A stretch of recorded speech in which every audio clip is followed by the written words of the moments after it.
Баршаға қайырлы күн, есімім Темірлан Мукашев, мен Иран мемлекетіндемін. Бұл Ираннан екінші шығарылым Исфахан қаласы. Бірінші шығарылымда Шираз қаласына саяхат болды. Қазір бұл Исфахан қаласының ең басты орталығы осындай. Бұл жақта көптеген сувенирдер, туристерге арналған аттракциондар, жалпы әдемі саябақ пен әдемі шығыс стиліндегі архитектура. Ендеше Исфахан қаласына қош келдік. Бұл Исфаханның нақыш-е жаһан деген алаңы. Исфаханның орталығы, жүрегі. Саяси жүйеге байланысты атауы өзгеріп тұратын. Мысалы, шахтар билеген кезі шах алаңы деп аталатын. Ал 1979 жылы болған ислам дағдарысынан кейін алаңның атауы имам алаңы деп өзгертілді. Алаңның үш жағында үш мешіт орналасқан және Али Қапу сарайы шахтардың резиденциясы болған. Биік террасасынан алаң толық көрінеді. Бұл жерге біз әлі кіреміз, адамдар отырып демалады, ойнап демалады, пикник жасайды. Және әрине туристерді аулап жүрген сатушылар мен хелперлер бар. Сондайдың біреуі бізге жақындап, кілемдер мен түрлі специяларды ұсына бастады. Біздің етіміз, иммунитетіміз бұндай сатушыларға үйренген, сондықтан өзімізге сенімді болып артынан еріп бара салдық. Бұл алаңның асты жағы айтпақшы базар. Міне сол базар көшелердің ішіндегі дүкеннің біреуіне кірдік. Салам алейкум. Міне кілемдер жасайтын, сататын жерге келдік. Аяқ асты бізді бір кісі ұстап алып, осылай көрсетейін деп, шай ішейік деп, сол баяғы туристерді кіргізіп жіберу ғой. Бірақ мына жақтан ештеңе алмай шығамыз деп үміттенемін. Соңғы түні сендерді мейрамханадан көргенмін. Бізді мейрамханада көрдіңіз ба? Мәс саған. Иә, мәзір тексеріп шығып кеттіңдер. Қай жақтансыңдар? Қазақстан. Қош келдіңіздер. Бүгін шай ұсынып отыр. Темірлан екеуміз бірден крем сатып алып жүрмесек болды. Үйге алып кете алмаймыз себебі. Бірақ өте әдемі. Тоқу цехтері қайда? Кілемдердің барлығын қолмен үйде отырып тоқиды. Иранның барлық аймақтарынан әкелінген. Біз тек сатып экспортқа жібереміз. Бұндай кілемдер тоқу 2 жыл уақыт алады. Бірақ әртүрлі дизайн. Иранның шығысында бөлек дизайн, бөлек материалдардан тоқиды. Түстері ерекше. Бұл жақтар құмды болғандықтан кілемдерді қою түспен тоқиды. Тауда тұратындар әрі суық жақтарда өмір сүретіндердің кілемдері ашық түсті болады. Міне қараңыздар, бұл кілемдерді таудағылар тоқыған. Ал бұл кілемдерді құмда тұратындар. Бұл кісі түсіндіріп береді. Бұндай кілемдерді 7-8 айда тоқиды. Ал мынау кішкентай кілемдер 3 айдың жұмысы. Қанша тұрады? Көп емес. Бұндай көлемі $200 басталады. $200? Бұл кілем де кішкентай. $50.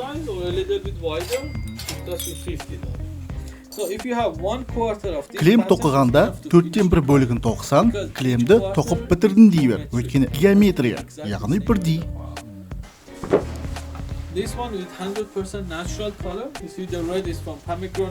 Ал мына кілемдер табиғи түстерден жасалады.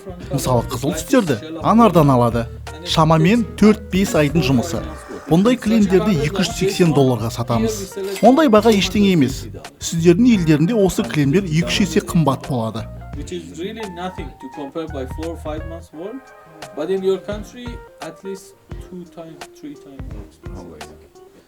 Көріп тұрған кілемнің дизайны Исфахан деп аталады. Жаңа айтқанымдай 4/1 бөлігін тоқсан, кілемді бітірдім дей бересің. Өйткені басқа бөліктерін айна сияқты қайталап жібересің. Өте ұнап отыр маған. Не ұнап отыр? Кілемдері. Осыны жатып ұйықтаған ғой кәдімгі. Аласың ба? Алмаймын ғой, бірақ әрең отырмын. Және мен қатты ұнап отыр маған.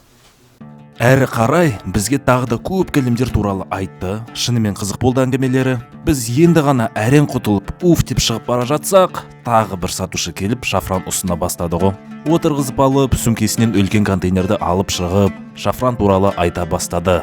Яғни қан қысымы мен гормондарды қалпына келтіреді, депрессиядан арылтады дейді, энергия береді, эрекцияны жақсартады, жүрекке пайдалы, кредитіңді жабады, рилс қаралымдарын көбейтіп береді, бәленшенің түгешесінің тойына бармағаның үшін кінә сезімін жояды. Яғни өте пайдалы екен. кейін одан да әрең құтылып шықтық ақыры.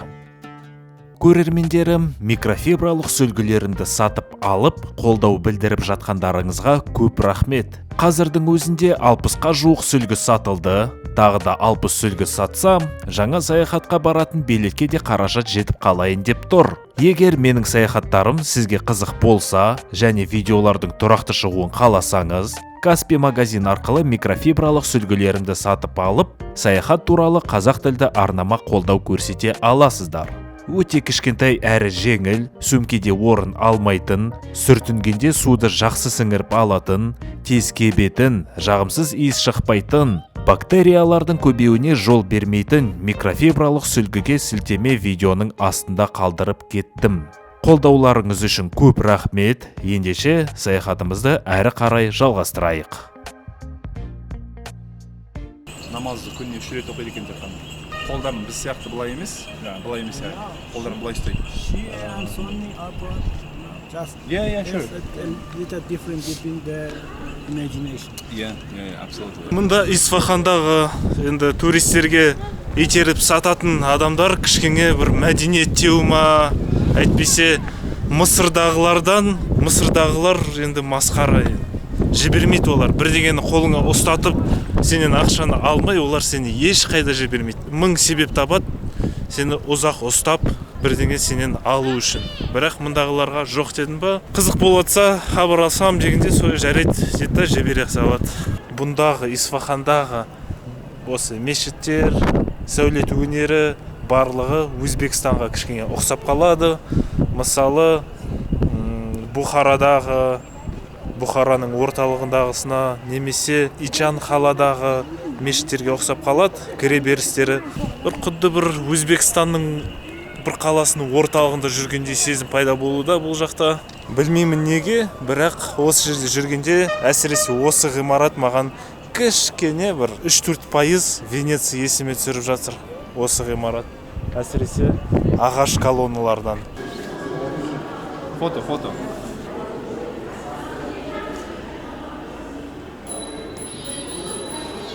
Thank you.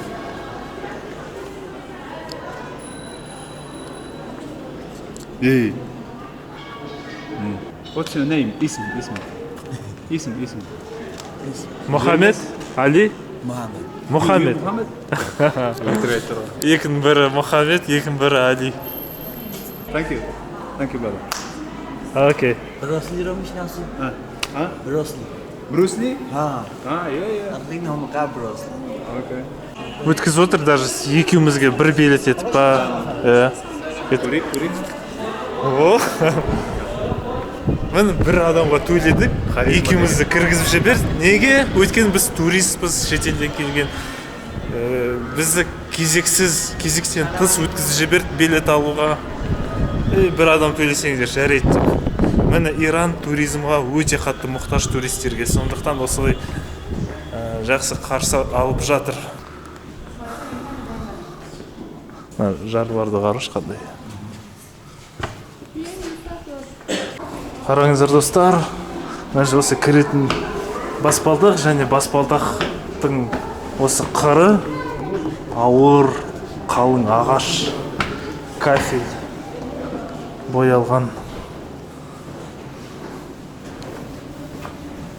Осындай әдемі тормен жасалған терезелер, науда ағаш шеге қолданбаған бұл көрініп тұр. Мына жерде арнайы құлыптарымен осындай өте әдемі жер. Мына колонналардың барлығы ағаштар. Жаңа айтқанымдай, бұл жер кішкене Венецияны есіме түсіреді. Қараңыздар, адамның бейнесі, еуропалық адамның бейнесі. Міне тағы да бір әйел адамның бейнесі. Міне тағы жоғарда барлығы ағаштан жасалған. Міне дәл Венециядағыдай андай инелерді қадап қойған, құстар отырмасын деп. Енді байқап тұрғаныңыздай, Исфахан қаласы аласа қала екен, биік емес. Енді мына жерде жоғарға шығып, қалаға қарайтын болсақ, ғимараттардың барлығы жалпы аласа, биік емес.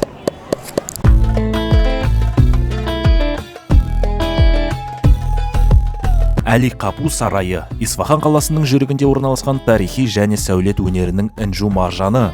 Бұл ғимарат сефевидтер әулетінің дәуірінде 17 ғасырдың басында Шах Аббас бірінің бұйрығымен салынған. Әли Қапу атауы парсы және әзербайжан тілдерінен аударғанда ұлы қақпа деген мағынаны білдіреді екен. Сарайдың биіктігі 48 метрді құрайды және 6 қабаттан тұрады. Әр қабатқа күрделі спиральді баспалдақтар арқылы ғана көтерілуге болады. Бұл террасадан нақыш Жаһан алаңының керемет көрінісі ашылады. Әли Қапу сарайы өзінің натуралистік қабырға суреттерімен де танымал. Суреттер 1600 жылдары салынған. Сол дәуірдің өнері мен мәдениетін осы суреттер арқылы байқауға болады.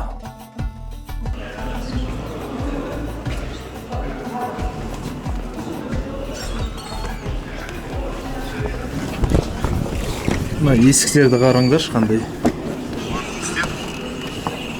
Неткен есіктер, ішінде құлыптар бар. Соңында ескі әдемі. Просто есікке қарап отырмын ғой. Есіктің өзі әдемі. Мына жердегі жардарды қараңыздар. Бір түс қағаз сияқты, бірақ бояп тастаған әдемілеп. Қазір ақпанның 7-сі Исфахан Иранның ортасында орналасқан қала, Иранның тереңінде орналасқан қала, шетінде емес. Бұл жақта ауа райы осындай болады. Қазір шамамен 11-13 градус, жалпы жылы.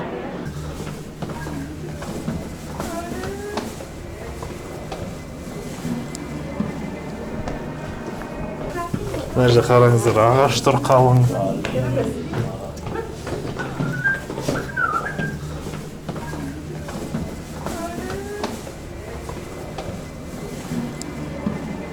Қараңыздар, any kind of writing in this structure is considered as crime and will be sued. Яғни мына жерге ешқандай сызу, жыру, өз таңбаңды бұл жерде жердің бір жерінен келген Ахмет немесе Руслан болдым деп жазуға болмайды. Әйтпесе осы жақында бір жаңалықта шығып еді ғой, Грекияда ма, Италияда ма бір қазақ өз жазуын Али деп па бірден жазып қалдырды. Сосын оны соттаған ба, үлкен бір айыппұл салған ба, қамаған ба. Міне мында ескертіп жазып қойды. Ешқандай өз таңбаңды қалдыруға болмайды деген сияқты.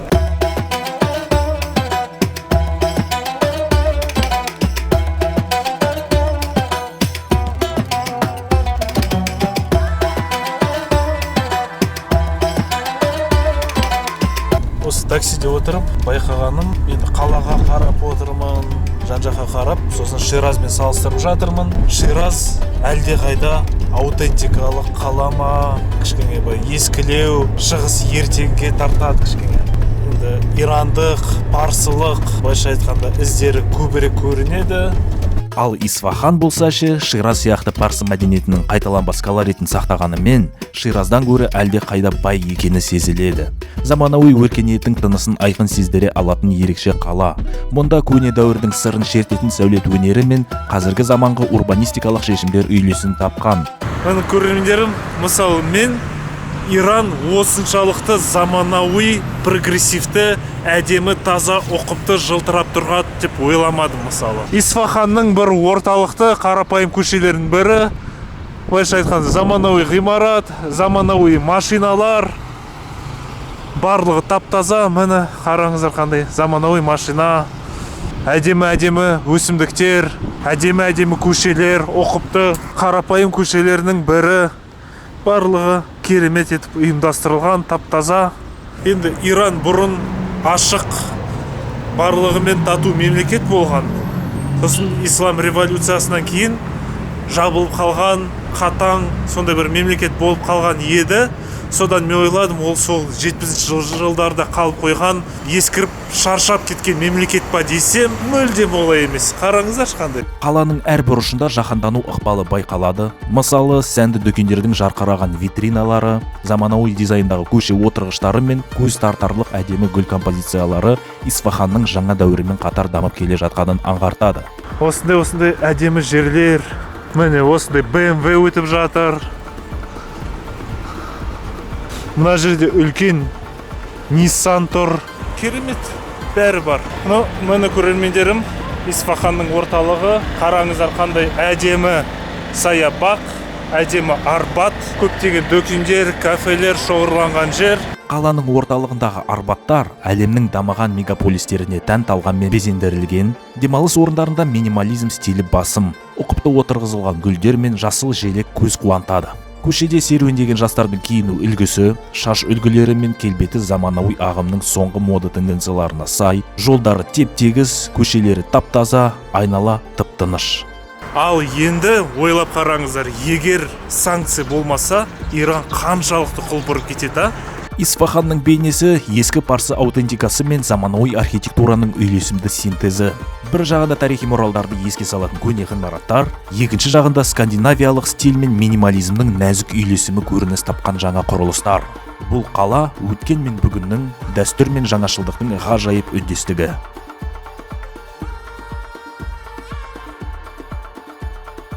Тағы таксиге отырдық, сондай үлкен кісі айдап жатыр. Түрі, шляпасы, бәрі бір түрлі эстетика беріп тұр ма? Осындай ескі машина. Сисиополь. Сиосепол. Сиосепол. Окей. Сисиоинеске на миллионарии сизанычла. Сисио. Марис Сисио.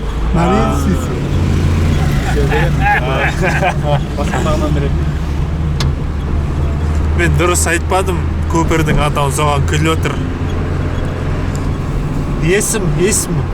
Esma Abdülkarim. Абдулкарим. Мен баламның есімі Абдулкарим. Сиосепол. Сиосепол. Сиосепол. Ол айтады, сен мана айтқан сөз бір аурудың аты дейді. Жаңағындай кішкене ыңғайсыздау аурудың аты дейді.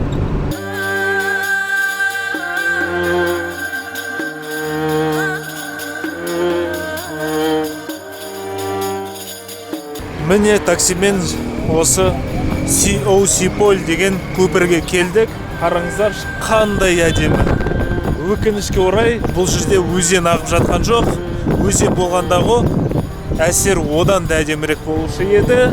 Бірақ өкінішке орай, өзен тартып қалды ма, әлде өзеннің ағатын маусымы емес па?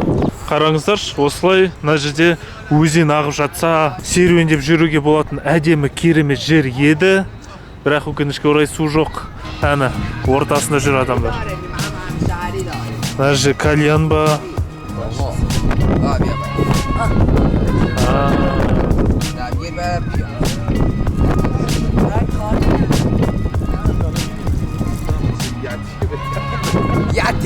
Yatim.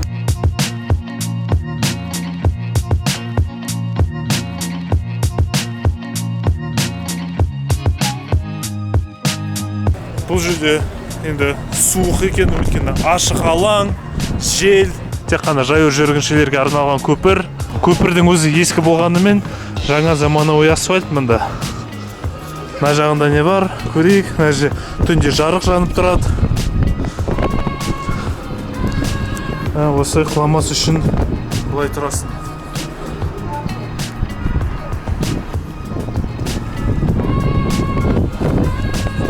Сиосиполь Иранның Исфахан қаласындағы ең әйгілі және әсерлі көпірлердің бірі. Оның атауы парсы тілінен аударғанда 33 аркалы көпір дегенді білдіреді.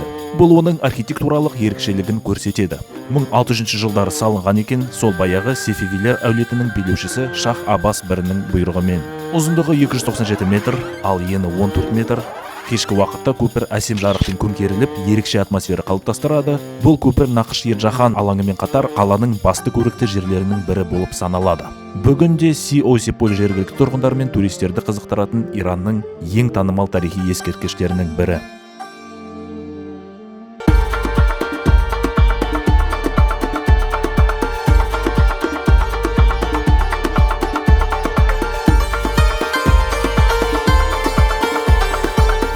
Мұнда біз қазір көшеден ақша алмастырып жатырмыз.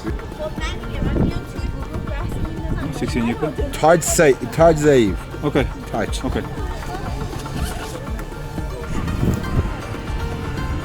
Шейін амалғарып өткен дейсің да. Сен мен приколдарым сезім ба не? Ақша керек кені өтірік күліп 200? No, 100. Миллионда. 6, Миллион. 8. Миллион, иә? 2 миллионда. 2 миллион. 3 миллионда. 4 миллион болды ма? 5 миллион болды да? 6 миллион болды ма? 7 болды. 8 миллион болды ма? 8 миллион 300 өтті бізге по идее. Bye. Bye. Негізінде біздікі енді кішкене дұрыс емес, бірақ калькулятормен 8 миллион 200 санап берді. Бірақ мен 8 миллион 300 санадым. Мүмкін сен қателескен Мүмкін қателескен болар. Мен лингвистпін ғой себебі. Цифрада 0. Қараңыздар, бұл самауырлар. Енді самауыр деген зат көшпенді халықтан шыққан, осылай орыстарға да жеткен, сосын орыстар Иранға самауырларды әкелген. Енді ирандықтар самауырларды ұнатып, самауырлардың неше түрін ойлап тапқан, газда қайнайтын электросамауырлар, соның барлығын ойлап тапқан. Сонымен қатар тағы да осындай заттары да бар. Ыстық су ағып жатса, тасқұманы жоғарыда тұрады. Тасқұмандан қара шайды құясың да, сосын ыссы суды осыдан құясың деген сияқты.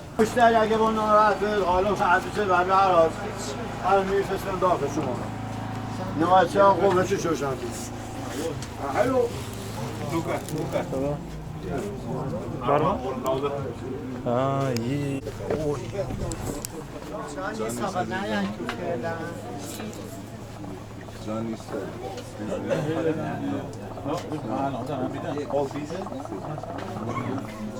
Орын жоқ дейді. Сам атмосферный жері қараш.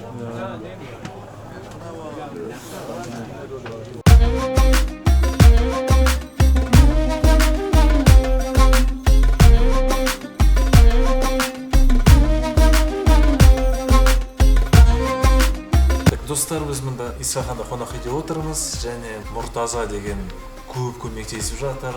Wi-Fi жағынан, такси тауып беру жағынан, барлығын жасап беріп отыр. Сондықтан бірдеңе етіп, бір кішкене алған бергім келіп тұр ма, бірдеңені.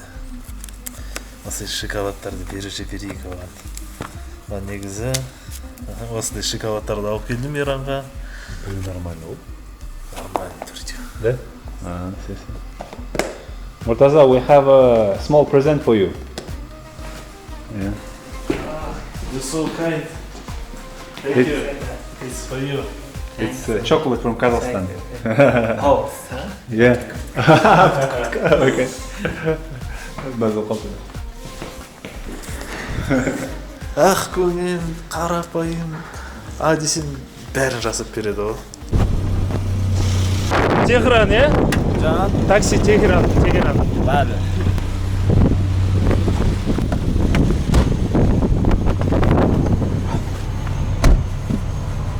Көрермендерім, біз Исфаханнан Тегеранға жол жүрмекшіміз таксимен. Негізі автобуспен де баруға болады, бірақ біз таксиді алуды жөн көрдік. 2 есе қымбатырақ болады. Есесіне бүкіл салонды алдық қой. Жолды, алыс жолды аман есен өтіп, бұйырса 5-6 сағатта жетіп қаламыз Тегеранға. Мені Мұртаза. Давай жолын босал. Давай. Ага, жақсы. Кеттір. Окей, бай Мұртаза. Thank you. Молодой. Ассаламу алейкум. Кайфа. You speak English? No English? No. Türkçe? لور بختیاری No Türkçe. لور Farsi. فارسی Okay. İsim. Атын сұрамадым. İsim. Ali. Мұхаммед. Ali. موسا Musa. Okay, beautiful. Қазақтардың арасында да Мусалар толып тұр. Жап-жас бала екен ғой? Иә. Интернет салып аламыз қазір. Кішкене харизма спайтарды. Бірден жүк түсірмейік та оған. Иә, Кішкене кішкене кейін жайлап. عربین شما А? عربین Араби. أنا أتكلم عربي نعم. أنا أتكلم عربي. كيف؟ نه بلد Ne? Nahus rovatsın. Benim kelimem solat. Biraz bakın benim kelimem. Ne olasın? Ne? Жас болған жақсы ғой. Неге? Енді варшать етпейді. Кішкене сөзіміз өтеді. Кішкене арасына подозрение беріп қоямыз. Көке деп. Шаңыраққа қара деп. ترکیه این شما Түрке? Қазақ. شما Қазақстан, қазақ. Qozog'iston. Qozog'iston. Xo'jayoz. Ну как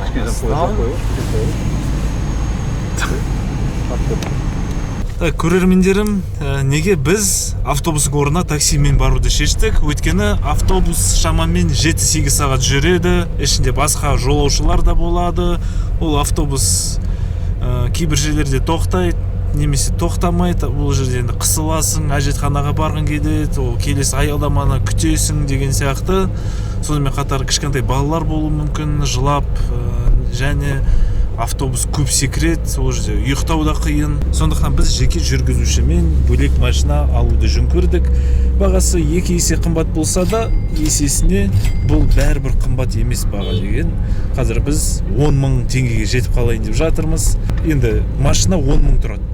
Бүкіл салон Исфаханнан Тегеранға жету шамамен 500 километр. Енді бұл жерде ең бастысы аман есен жетіп қалу болды. Енді бұл жақта қазір өзіміз ұйықтай аламыз да, жатқызып алып отырғыштарды. Ал автобус кеше біз жеткеніміз 2500 теңгеден. Адам басына 2500-ге жеттік, қазір 5000-ға жетеміз. Жақсы емес пе? Енді Иран соншалықты арзан.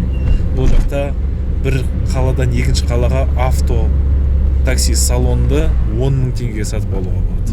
Кеме. Сау болшы. Даже паспорт жоқ прикинь. Сразу кетті ғой интернет. Болды, интернет бар. Осы өзі музыка қосасыңдар ма деп ұсынып жатыр. Bluetooth десем, Bluetooth дейді. Окей. Чита.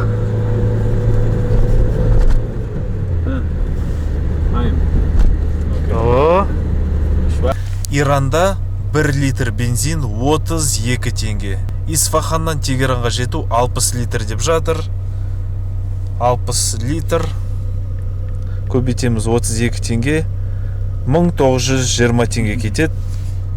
Яғни бензинға 2000 теңге әрі кетсе 2000 теңге кетеді. Осынша мына жақта бензин арзан, сондықтан енді жол жүру де арзан. Қазақстан надо бензин. Чан. A lot of money. Чан. 1 литр. Реакциясын түсіріп алу керек. Түсіріп алдым да? Қазақстанда қымбат солай.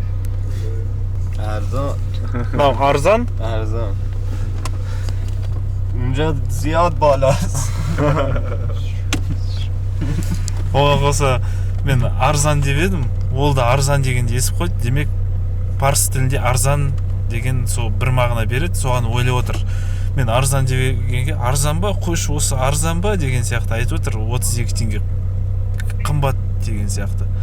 Шағымдан отыр да мұнда бізде қымбат бензин деп. Бірақ мен өзімдікі көрсеттім ғой, Қазақстанда қанша тұратын. Тәубеге түсті, шүкіршілік жасап. Қазақстанда, Иранда екі мемлекет мұнайға бай, бірақ бағалары жер мен көктей. Біз анда боламыз. Жақсы ма? Біз Камерада ақылшы.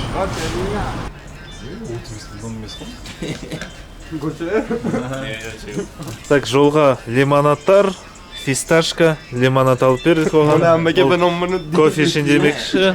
Қазір біз осындай кафеде отырмыз. Тағамға тапсырыс беріп жатырмыз. Біздің жүргізушімізде ақша жоқ екен.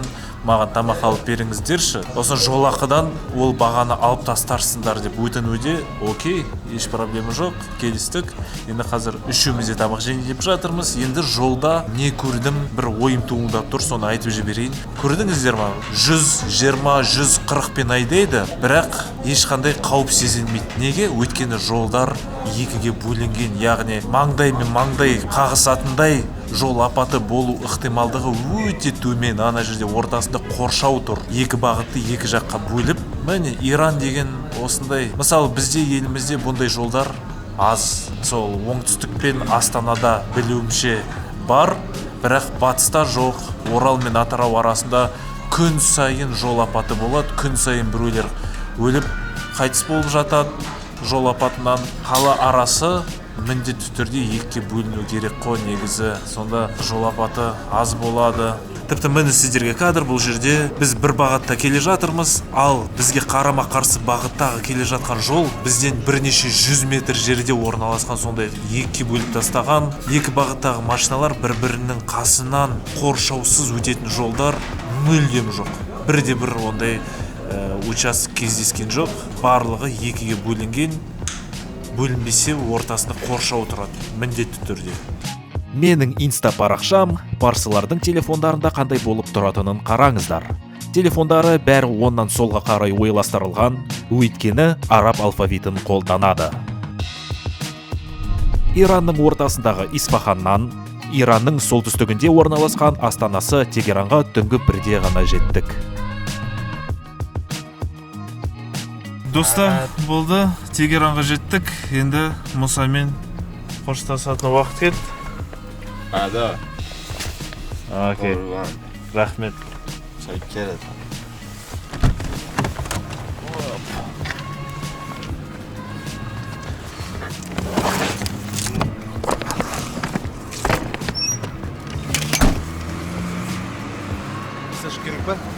Сіздер қалды ма?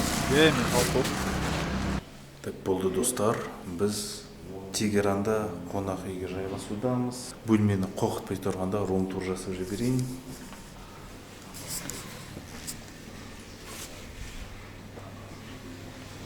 Бұл жерде осындай жуынатын бөлме. Осындай бөлме 3 адамға арналған, бірақ бізге 2 адамға берді. Сол 2 адамның бағасымен. Бағасы 2 миллион реал. Бұл теңгемен осынша болады. Бір түнге таңғы асы кіреді. Естеріңізде ме? Біз машинаға отырғанда такси қандай көңіл күйде болдық. Бірақ енді не десең де, бұл жеке таксимен барсақ та бәрібір жол шаршатады екен. Әбден шаршап тұрмыз. Енді ұйықтау керек. Ал көрермендерім, ендеше осылай Ираннан екінші шығарылым аяғына жетті. Тағы да осындай бір қонақ үйде аяқтаудамын шығарылымды. Алда тағы 3-ші шығарылым шығады. Ол видеоны жіберіп алмас үшін менің арнама тіркеліп, қоңыраушаны басып қойыңыздар. Және лайк басып, комментарий жазыңыздар. Және ең бастысы, осы шығарылымды достарыңызға жіберсеңіз таратып. Ендеше 3-ші шығарылымда көріскенше.